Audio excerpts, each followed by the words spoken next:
గతంలో ఎన్నడూ లేని భిన్నమైన ఒక సాంప్రదాయాన్ని మన సత్తుపల్లి నియోజకవర్గంలో ఆల్రెడీ స్టార్ట్ చేశారు.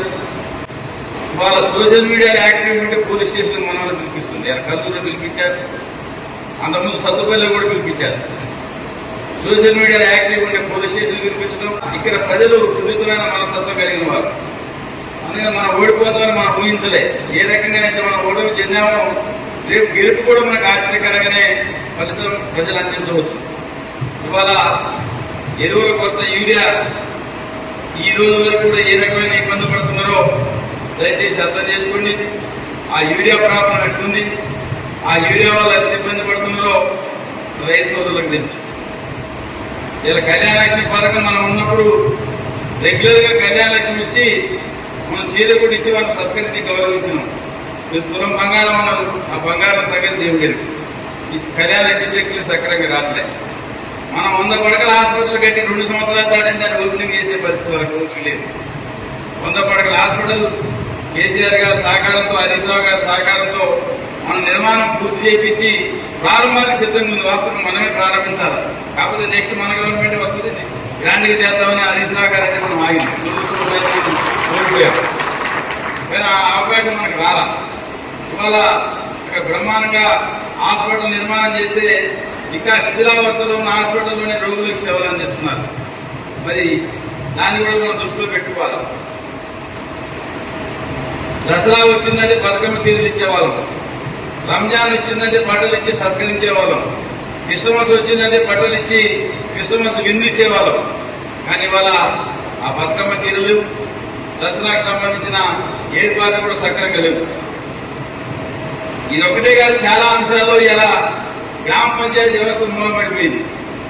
మన గంగారం పల్లె ప్రకృతి వనాన్ని అసెంబ్లీలో చూపించినాం. మనం గ్రామ పంచాయతీలో పల్లె ప్రకృతి వనాలు కృష్ణాపురం కానీ, గంగారం కానీ, సదాశివంపేట కానీ, సర్పంచ్ గారు సదాశివంపేట ఎన్నో ఔషధ రకాల మొక్కలు మా అందరికీ జిల్లా కలెక్టర్ గారు కూడా చూపించి పల్లె ప్రకృతి వనాలు, అదేవిధంగా 20 ఉత్తమ గ్రామ పంచాయతీలు దేశంలో ఎన్నికైతే 17 తెలంగాణ నుంచి ఆ రోజు ఎన్నికయ్యాయి. ఇవాళ ఆ పల్లె ప్రకృతి వనాలు పోయినాయి, నర్సరీలు పక్కకు పోయినాయి, ఆ ట్రాక్టర్లు ఏమైనాయో తెలియదు, వైకుంఠధామాలు ఎట్లున్నాయో తెలియదు. ఇవాళ పంచాయతీరాజ్ వ్యవస్థ కుప్పగూలిపోయి గ్రామాల్లో అనేక అన్ని రకాల వ్యాధులు వస్తున్నాయి, విషజ్వరాలు వస్తున్నాయి. అయినా కూడా పట్టించుకున్న వాళ్ళు లేరు. గత 2 సంవత్సరాల పైన ఎప్పుడో ఎన్నికలు పెట్టాల్సిన గ్రామ పంచాయతీ ఎన్నికల్ని పెట్టకుండా 2 సంవత్సరాలు ఆపి ఇప్పుడేదో అనావిడిగా మళ్ళీ రైతు బంధు వస్తుంది కాబట్టి ముందు ఆ రైతు బంధు పెట్టకముందు ఎన్నికలు పెట్టుకుని నడపాలని చెప్పి ప్రభుత్వం ఆలోచిస్తున్నది. అందుకని ప్రతి లబ్ధిదారింటికి పెన్షన్ వచ్చే వాళ్ళ ఇంటికి కాంగ్రెస్ ప్రభుత్వం అధికారంలోకి వచ్చినాక 2000, 4000 చేస్తున్నారు. 3000 దివ్యాంగుల పెన్షన్ 6000 చేస్తున్నారు. ఆ దివ్యాంగులకు పోయి 50 నెలల కాలంలో నీకు ఎంత నష్టపోయినావు? వృద్ధాప్య పెన్షన్ ఇంటికి పోయి మీరు ఎంత నష్టపోయారు? ముసలి వాళ్ళు ఇద్దరుంటే నేను ఇద్దరికి పెన్షన్ ఇస్తానని చెప్పింది. ఇస్తున్నామంటే వాళ్ళు జెండా కట్టుకున్న వాళ్ళకి నచ్చిన వాళ్ళకి తప్ప ఆ లబ్ధిదారుల ఎన్నికల్లో దిక్కులేదు, దివాణం లేదు. వాళ్ళ రీజన్లో డబుల్ బెడ్రూమ్ ఇల్లు కడితే వాటిని మరి గ్రామ సభ కట్టకుండా వాళ్ళే నాయకులు పంచుకునే పరిస్థితి. కానీ అదే కేసీఆర్ గారు ఎప్పుడు కూడా రాజకీయ నాయకులు మీరు జోక్యం చేసుకోవద్దు, లాటరీ సిస్టమ్ పెట్టి రాజకీయ నాయకులు జోక్యం లేకుండా డబుల్ బెడ్రూమ్ ఇల్లు పంపిణీ చేస్తే ఇవాళ అక్కడక్కడ కట్టించిన మిగిలిపోయినాయి. వాటిని ఏ రకంగా పంచుకోవాలో వాళ్ళకు వాళ్ళే నిర్ణయం తీసుకునే విధంగా మరి స్థానికంగా అధికారాన్ని అడ్డం పెట్టుకొని అధికార దుర్వినియోగానికి ఏ రకంగా పాల్పడాలని ప్రయత్నం చేస్తున్నారో మనం గమనించాల్సిన అవసరం లేదు. మనం ఎప్పుడు కూడా ఈ రకమైన పరిస్థితులు లేదు. ఇలా పోలీస్ స్టేషన్కి ప్రతిపక్ష కార్యకర్తలు వస్తే మీరు రావద్దు, ఫోన్ చేయండి. మీరు ఫోన్ చేస్తే మేము మాట్లాడతాం తప్ప మీరు రావద్దు, సీసీ కెమెరాలు రికార్డ్ అవుతున్నాయని చెప్తున్నట్టే మరి సీసీ ఫుటేజ్ ఏమన్నా ఇక్కడ ఉన్న కాంగ్రెస్ నాయకులకి ఆ యాక్సెస్ ఇచ్చి ఎవరు స్టేషన్కి వస్తారో ఎవరు పోవట్లేదో మీరు చూసి మరి చూడమని ఏమన్నా వచ్చిందో నాకు అర్థం కాదు. మున్సిపాలిటీకి పోదామంటే కమిషనర్ అంటారు మీరు ఎవరు రావద్దు అని. అంటే మున్సిపాలిటీలో కూడా సీసీ ఫుటేజ్ ఏమన్నా అధికార పార్టీ గతంలో కాంగ్రెస్ ప్రభుత్వాన్ని కూడా చూసినాం.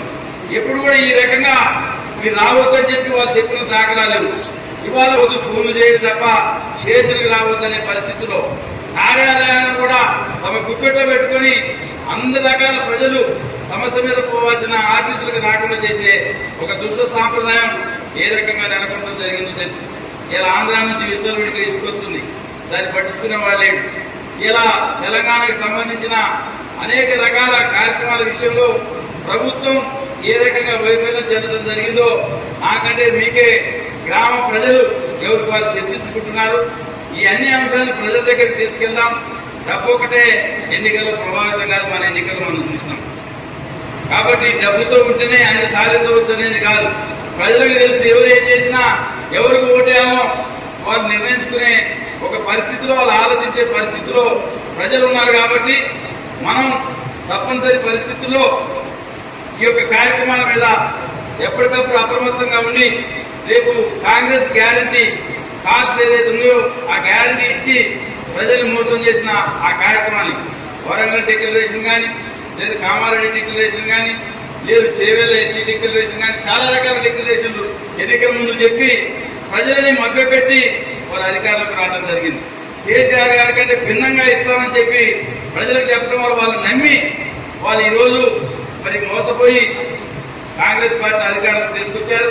ఇవాళ మోసపోవడం వల్ల జరిగిన నష్టాన్ని ప్రజలు గుర్తిస్తున్నారు.